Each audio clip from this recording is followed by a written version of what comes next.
सुष्मिता अपनी जेठानी शांति के साथ रहती थी। दिखाने को दोनों देवरानी जेठानी एक दूसरे से बहुत प्यार करती थी, लेकिन देवरानी जेठानी के बीच की लड़ाई उन दोनों के अलावा अगर कोई जानता था तो वो थे उनके पति। उन दोनों में हमेशा ही लड़ाई होती रहती थी, कभी खाने को लेकर तो कभी कपड़े को लेकर।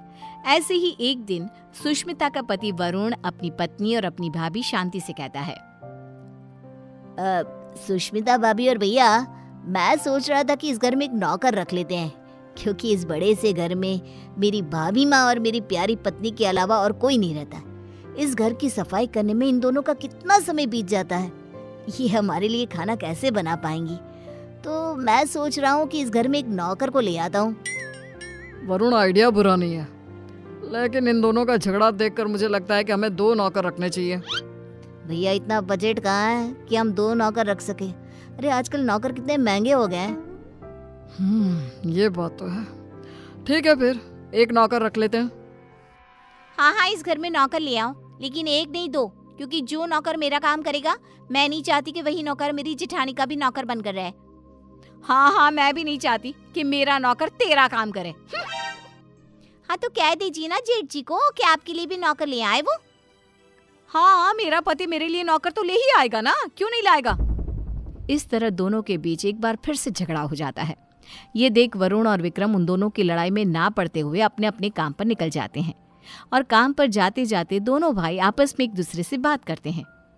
भैया, अगर यही हाल रहा तो हम लोगों को कभी भी खाना समय पर नहीं मिलने वाला। हाँ, तुम सही कह रहे हो वरुण, इसलिए आज शाम को ही हमें एक नौकर का बंदोबस्त करना होगा। इस तरह विक्रम और वरुण अपने काम पर चले जाते हैं, तो वहीं दूसरी तरफ सुष्मिता और शांति की बहस होती रहती है। वो दोनों अपनी बहस में इतनी मगन हो जाती हैं कि उन दोनों को पता ही नहीं चलता कि कब समय बीत चुका है। ऐसे ही शाम हो जाती है, और शाम के वक्त जब डोरबेल बजती है, सुष्मिता दरवाज़ा खोलती है। उसके सामने वरुण और विक्रम के साथ एक नौकर दिखता है।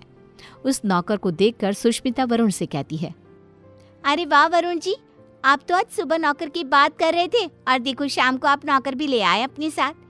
पति हो तो ऐसा, वरना ना हो। सुष्मिता की बातें सुनकर शांति का गुस्सा 7वें आसमान पर पहुंच जाता है, जिसके बाद वो अपने पति के ऊपर चिल्लाते हुए कहती है, अजी आप क्यों नहीं लेकर आए? आपको दिखाई नहीं देता मैं कितनी थक जाती हूँ? अरे भाग्यवान, इस नौकर को मैं और वरुण हम दोनों ही लाए हैं। श्याम लाल किसी एक की चाकरी नहीं करेगा, बल्कि वो पूरे घर की सेवा करेगा। हाँ भैया, बिल्कुल ठीक कह रहे हैं। श्यामलाल, किचन ऊपर है, जाकर खाना बना दो। ठीक है साहब। श्यामलाल किचन में जा ही रहा था कि तभी शांति उसे रोकते हुए कहती है, अरे श्यामलाल, पहले तुम मेरा और विक्रम जी का खाना बना देना। इन दोनों को क्या है, इन दोनों का आराम से बनाते रहना, क्योंकि ये लेट नाइट्स होते हैं। ठीक है मैम साहब। अरे ऐसे कैसे? श्यामलाल, पहले तुम मेरा खाना बनाओगे। बेचारा श्यामलाल उन दोनों की बात में फंस जाता है। वो सर पर हाथ रखकर बैठ जाता है, क्योंकि उसे समझ में ही नहीं आ रहा था कि पहले किसका खाना बनाया जाए। ये देख अब विक्रम श्यामलाल का समय फिक्स कर देता है, और अपने समय अनुसार श्यामलाल अपना काम करता है। कुछ दिन तो घर में शांति का माहौल बना रहता है, लेकिन एक दिन श्यामलाल कपड़े धोने के लिए सुष्मिता के पास जाता है और उसे कहता है, बेन साहब, कपड़े धोने के लिए हैं तो आप मुझे दे दीजिए, मैं अभी आपके कपड़े धो देता हूँ। उसकी बात सुनकर शांति आती है और उसके ऊपर चिल्लाते हुए कहती है, श्यामलाल, तुम पहले मेरे कपड़े धोगे। अगर तुमने मेरे कपड़े नहीं धोए तो मैं तुम्हें नौकरी से निकाल दूंगी। जी, नाम तो आपका शांति है, लेकिन आपके अंदर ना शांति नहीं है बिल्कुल भी। अरे इस समय वो मेरे कपड़े धोएगा। हाँ, श्यामलाल उन दोनों की बातें सुनकर फिर से एक बार फंस जाता है। दुखी होते हुए कहता है, मैम साहब, आप दोनों ही मुझे अपने कपड़े दे दीजिए, मैं एक साथ कपड़े धो दूंगा। नहीं, हमारे कपड़े एक साथ नहीं धुलेंगे। नहीं, हमारे कपड़े एक साथ नहीं धुलेंगे। उनकी बात सुनकर श्यामलाल बेचारा एक बार फिर कंफ्यूज हो जाता है, और वहां से मुंह लटकाए नीचे किचन में जाकर काम करने लगता है। ऐसे ही समय बीतने लगता है, और एक दिन श्यामलाल शांति के कमरे में कुर्सी पर खड़ा होकर पंखे को रगड़ रगड़ के साफ कर रहा था। ये देख सुष्मिता नौकर के ऊपर चिल्लाते हुए कहती है, श्यामलाल, तुमने आज तक इस तरह से मेरे कमरे की सफाई तो नहीं करी। अरे ऐसी कौन सी मेहरबानी करी है जेठानी जी, जो तुम उनके कमरे की इतने अच्छे से सफाई कर रहे हो। श्यामलाल कुछ बोलता तभी शांति आ जाती है और सुष्मिता को जवाब देते हुए कहती है, देवरानी जी, आप कुछ नहीं बोल सकती क्योंकि अभी आपके कमरे की सफाई का समय नहीं आया है, तो आप मेरे कमरे में आकर अपना लेक्चर मत दो श्यामलाल को। सुष्मिता मुंह बनाते हुए वहां से अपने कमरे में चली जाती है। कुछ समय बाद श्यामलाल सुष्मिता के कमरे की सफाई करने आता है। सुष्मिता श्यामलाल से अपने दरवाजे को भी घिसवाती है और अपने शीशे को भी चमकवाती है। कभी अपने कमरे के फर्श को अच्छे से रगड़वाती है और इस तरह श्यामलाल पूरी तरह से फंस जाता है। उसे समझ में ही नहीं आ रहा था कि इन दोनों को कैसे संभाला जाए, लेकिन वो बेचारा करता भी क्या, मजबूर था। ऐसे ही एक दिन श्यामलाल बाजार से सब्जियां लेने जा रहा था, तभी वो खुद से कहता है, क्यों ना मैं एक ही समय पर दोनों मेम साहब की सब्जियां ले आऊं और दोनों को अलग अलग समय पर दिखा दूंगा कि मैं अलग समय पर यही सब्जियां लेकर आया हूँ। यही ठीक रहेगा।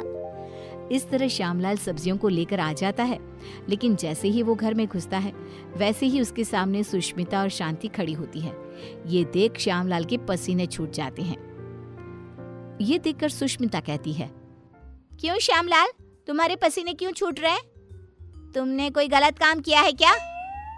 श्यामलाल, मैंने कितनी बार मना किया था कि इसके काम के साथ मेरा काम नहीं करना, लेकिन तुमने फिर से वही किया ना जो तुम्हें नहीं करना था। इस तरह दोनों अब श्यामलाल को खरी खोटी सुनाने लगती है और इतना सुनने के बाद कोई नौकर उनके घर में काम कर ले, ऐसा तो हो ही नहीं सकता। इसलिए श्यामलाल ने जवाब देते हुए उन दोनों से कहा, मेम साहब माफ करना, लेकिन मैं आपके घर में और काम नहीं कर सकता क्योंकि एक ही काम दो बार करना बड़ा ही मुश्किल हो जाता है। अरे तो क्या तुम उसके पैसे नहीं ले रहे हो? उसकी ये बात सुनकर बेचारा श्यामलाल चुप हो जाता है और ना चाहते हुए भी उन दोनों का काम करना पड़ता है। अलग अलग समय पर एक ही काम 2 बार करता हुआ खुद को देख वो बहुत परेशान होता रहता है। परेशान होकर विक्रम और वरुण के पास जाता है और कहता है, साहब मैं और काम नहीं कर सकता, यहाँ एक ही काम 2 बार करना पड़ता है।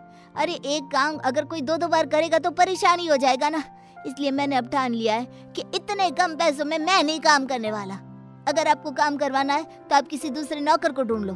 मैं तो यही सलाह देना चाहूंगा कि आप दोनों अपनी अपनी पत्नियों के लिए अलग अलग नौकर रखना, वरना उस बेचारे का भी मेरे जैसा ही हाल हो जाएगा। इतना कहकर श्यामलाल उनकी नौकरी उनको ही सौंप कर चला जाता है। इस तरह बेचारे वरुण और विक्रम परेशान हो जाते हैं। कुछ समय बाद उन दोनों की पत्नियां हॉल में आती है और अपने पतियों से कहती है, अरे श्यामलाल कहाँ है? अरे श्यामलाल कहाँ है? दोनों भाई एक दूसरे की तरफ देखते हैं और कहते हैं, वो काम छोड़कर चला गया। तुम दोनों ने उसके नाक में दम कर रखा था। अच्छा, तो हम लोगों ने उसके नाक में दम कर रखा था तो तुमने उसको निकाल दिया ना, तो अब इस घर का काम तुम लोग ही करोगे। हाँ, मेरी देवरानी बिल्कुल सही कह रही है, अब इस पूरे घर का काम तुम लोगों को ही करना होगा। इतना कहकर दोनों देवरानी जिठानी चली जाती हैं। अब बेचारे वरुण और विक्रम दोनों को ही घर का काम करना पड़ता है। घर की सफाई, कपड़े धोते, बर्तन धोते और खाना बनाने के बाद बेचारे दोनों ऑफिस जाते।